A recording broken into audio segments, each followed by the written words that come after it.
के लिए मेरी मुराद आली जनाब हज़रत मौलाना फ़हीम साहब अलजामई नाजिम मदरसा दारुल उलूम रशीदिया केवटी बादुल्ला। मैं इल्तिमास करूँगा कि हज़रत वाला तशरीफ़ लाएँ और अपने हज़रत मौलाना मुफ्ती शकील साहब के बारे में और उनके जो ख़यालात हों उन पर तबसरा फ़रमाएँ। इस शेर के साथ मैं इस्तकबाल करूँगा कि नुमाया हो के दिखला दे कभी इनको जमाल अपना, नुमाया हो के दिखला दे कभी इनको जमाल अपना। बड़ी मुद्दत से चर्चे हैं तेरी बारीक बीनों में, खामोश दिल भरी महफिल में चिल्लाना नहीं अच्छा, अदब पहला करीना है मोहब्बत के करीनों में। तशरीफ़ लाए मौलाना फ़हीम साहब अलजामई। नहमदुहु व नसल्ली अला रसूलिहिल करीम, अम्मा बाद, फ़ऊज़ु बिल्लाहि मिनश शैतानिर रजीम, बिस्मिल्लाहिर रहमानिर रहीम। वक़ाल नबी सल्लल्लाहु अलैहि वसल्लम अल-कय्यिसु मन दान नफ्सा व आमिल लिमा बअदल मौत औ कमा क़ाल अलैहिस्सलातु वस्सलाम। पहले मैं अर्ज़ कर दूँ कि बयान नहीं करना आता हज़रत मौलाना कामिल साहब के हुक्म पर मैं यहाँ आकर के बैठा हूँ। इनकी मोहब्बतों को सलाम।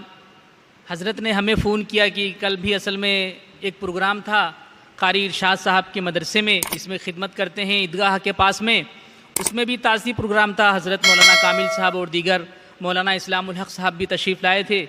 बाद नमाज मगरिब इशा का प्रोग्राम चला था। माशाअल्लाह बहुत प्रोग्राम कामयाब रहा। लेकिन यहाँ माशाअल्लाह मैं देख रहा हूँ जो कल प्रोग्राम में नहीं आ सकते थे वो आज इंशाअल्लाह उस प्रोग्राम में तशरीफ़ लाए हैं। मैं उनका भी शुक्रिया अदा करता हूँ।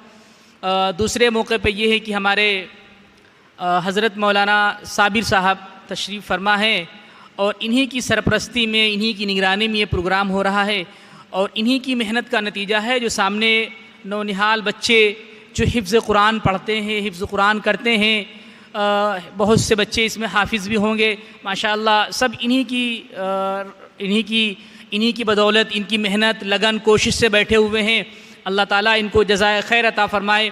इस मौके पर हज़रत मौलाना मुफ्ती आज़मत साहब भी तशरीफ़ फरमा है, हमारे हाफिज़ शराफत साहब भी तशरीफ़ फरमा है, कारी इरशाद साहब नायब सदर जमीयत उलमा भी मौजूद हैं, मौलाना शुएब साहब नदवी साहब भी बैठे हुए हैं और हमारे मौलाना तौफीक साहब भी तशरीफ़ फरमा है और हमारे उवैस भाई और हमारे हाफिज़ इमरान साहब भी सऊदी रिटर्न है माशाअल्लाह। सऊदी में कुछ इनके अपने काम हैं, अपने कारोबार हैं, जाते हैं, तो ये 2-3 महीने के लिए छुट्टी से आए हैं। आज हमने सोचा कि चलिए प्रोग्राम में चलते हैं।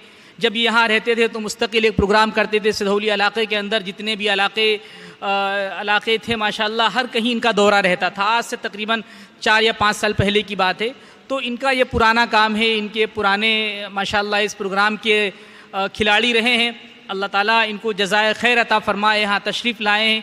तो बात दरअसल ये है, मौलाना ज़ैद साहब ने जो बात अभी बताई, पहली बात तो उन्होंने सारी बातें हज़रत मौलाना मुफ्ती शकील साहब के सिलसिले में इस मीटिंग का यानी इस प्रोग्राम का आगाज़ हुआ है, उसी सिलसिले में इस प्रोग्राम को मुनाकिद किया गया है।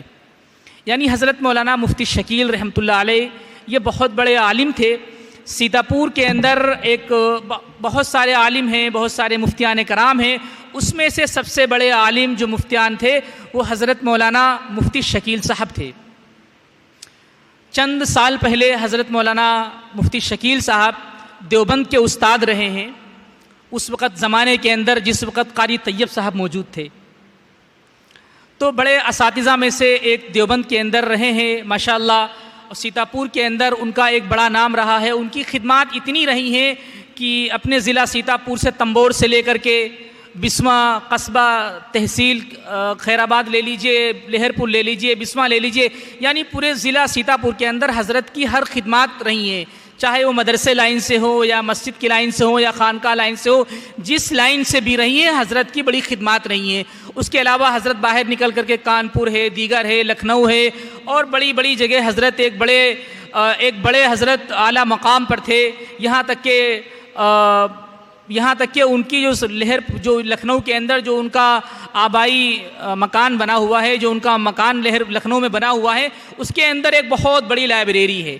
कभी भी नदवे के अंदर किसी भी असातिज़ा को किसी मसले के ऊपर, किसी मसले को सुलझाने के लिए या किसी बड़ी चीज़ को वो करने के लिए तो हज़रत के घर के ऊपर तशरीफ़ ले जाते और उस मसाइल को, उस अकायद को हल करते।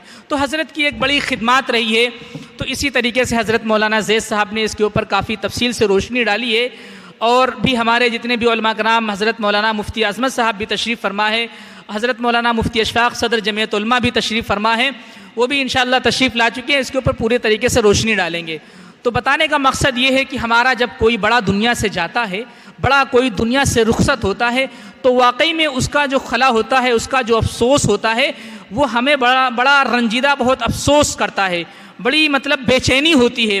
तो वाकई में ज़ाहिर सी बात है, जैसे आप लोग अपने घर के अंदर हो, आपके दादा, आपके दादा, आपके वालिद मोहतरम या आपसे जो ज़्यादा मोहब्बत करता हो या आपको जो ज़्यादा चाहता हो, ज़ाहिर सी बात है दादा वालिद मोहतरम तो ये होते ही हैं, मोहब्बत शफ़क़त की निगाह से देखते ही हैं अपनी औलाद को, बच्चों को। तो जब चला जाता है तो वो जगह कोई बहुत मुश्किल से ले पाता है, यहाँ तक का बड़ा भाई भी बहुत मुश्किल से फिट हो पाता है उस जगह पे।